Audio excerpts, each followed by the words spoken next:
Shalom and welcome to all my brothers and sisters. Today I'm going to be speaking for those of you who are new to this channel. Maybe you missed this presentation. I have a three-part presentation on this subject of Isaiah 53. It's a very, very complicated subject, so please check out the three-part series that I have on Isaiah 53. That being said, in this brief presentation, we're going to go over why Israel is the suffering servant and not Jesus or Yeshua, as Christianity has taught. For 2,000 years, the Jewish people have rejected the claims made in the Greek Testament, the New Testament. The reason why is because, basically, it uses the Tanakh, the Hebrew Scriptures, inappropriately to prove its case that Jesus was the Messiah or Yeshua was the Messiah. And it's a basic examination of the Hebrew Scriptures. You just go to the Hebrew Scriptures and follow each so-called prophecy. You go to the Hebrew Scriptures, you find out that it's totally false. It's fabricated prophecies. It's like cotton candy. It's not there. Every single so-called prophecy fulfillment, every single one without fail, falls apart when you actually go back to the source. In the Hebrew Bible, even in the Christian Bible, it doesn't work. So therefore, the claims made by the Christian Bible in general are all bogus. They're not real. You go to the source and you find out there's lots of problems with the claims of the Christian text, the Greek. That being said, the biggest nuclear missile that the missionary or the Christian or the Messianic will throw to prove their case for Jesus or to convince other Jews in Israel that Jesus or Yeshua is the Messiah without question, they will hand over Isaiah 53 and say, here, read it and make your choice. There's no way around this. Read it and make your choice. Now, the book of Isaiah is a very, very big book. It's got 66 chapters. Isaiah presumed that you had studied the rest of Isaiah before getting to Isaiah 53. If you're looking at a manuscript of Isaiah, the scroll of Isaiah, there are no chapter breaks. It's not a book. It's a scroll. Therefore, we see when we study carefully, this is the final of the servant songs of Isaiah. That being said, also in Isaiah 53, the servant is not, I repeat, the servant is not identified in Isaiah 53. Now, where do we find where Isaiah identifies who the servant is? Now, if you get a pen and paper or notepad, please write these down and check the sources for yourself. I don't want you to believe me. Let's go to the scriptures and see if it's true. The first one you're going to look up or write down is Isaiah chapter 41. We're going to look at verses 8 and 9. Then you're going to look up Isaiah 43, verse 10 and 11.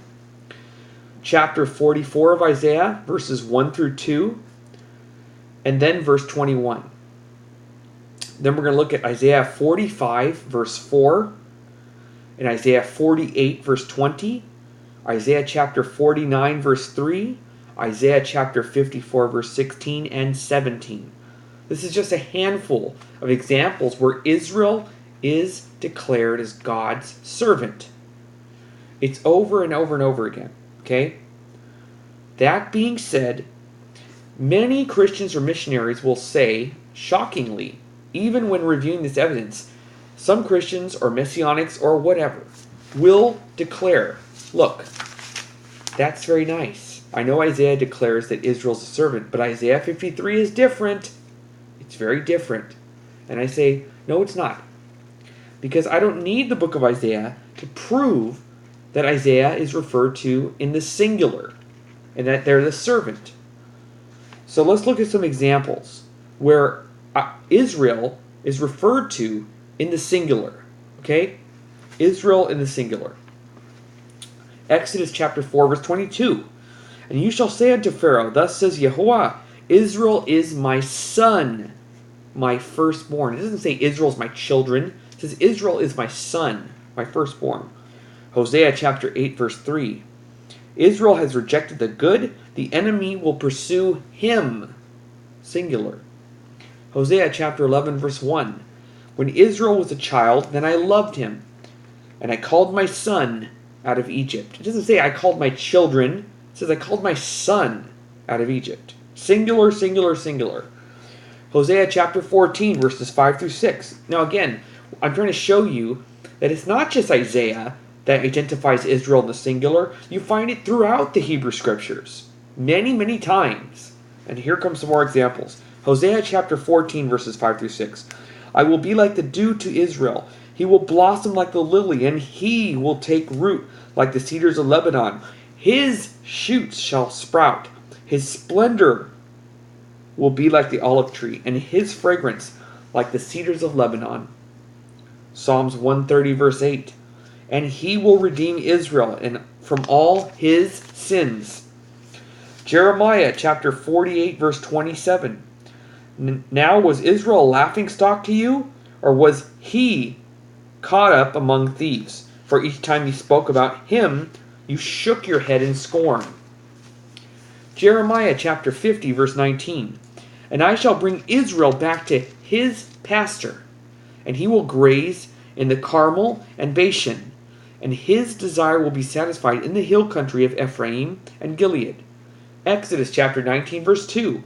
Then they set out from Rephidim. They came into the wilderness of Sinai and camped in the wilderness, and there he goes from plural to singular.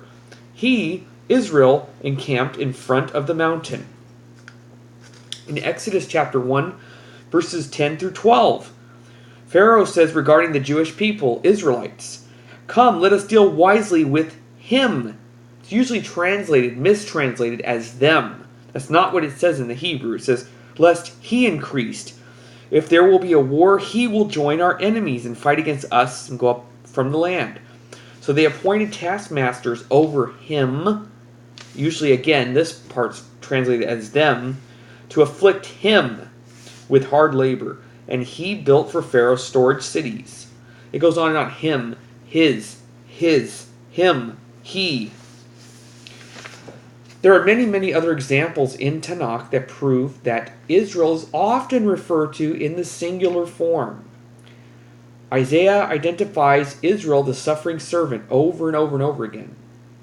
Now, finally, I want to say about Isaiah 53, we could find other places where Israel is looked at as a suffering servant, and when he is raised up, it will shock the nations when God vindicates him. We find this in Micah chapter 7, verses 15 through 16. Again, you want to find this idea of the nation shocked out of their skulls. Now again, Isaiah 53 begins with the statement, who to believe our report, and to whom has the arm of the Lord been revealed? It's a question of shock, utter shock. Who is speaking? First of all, who is speaking? If you don't answer this question for yourself or ask this question with someone presenting this to you, you're wasting your time. You have to begin by asking who is speaking. Verses 1 through 8, you could find out for yourself. If you backtrack to the end of chapter 52, it tells you who's speaking. The nations of kings, kings of nations, are shocked out of their skulls. We find a similar passage of the nation shocked, speechless over Israel. Micah chapter 7, verses 15 through 16. What does it say there? Just as in the days of your coming out of the land of Egypt, the house of slaves, so shall I show unto them, Israel, wonderful things. The nations shall see and be ashamed of all their power and might. They will place their hands over their mouths. Their ears shall be as deaf. Same thing as the end of Isaiah 52. And then you find the incredible statement, the question, who to believe what we're seeing? Like, who's going to believe this? Can you believe this? To whom has the arm of the Lord been revealed? I'll tell you one thing. 2 billion Christians and practically 2 billion Muslims are all expecting Jesus to come back as Messiah. So, Isaiah is speaking about the shock of the nations and kings of the world.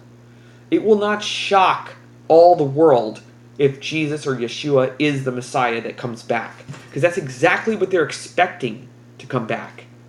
It's not going to shock the whole world if it ends up being Jesus, because that's exactly who they're expecting it to be.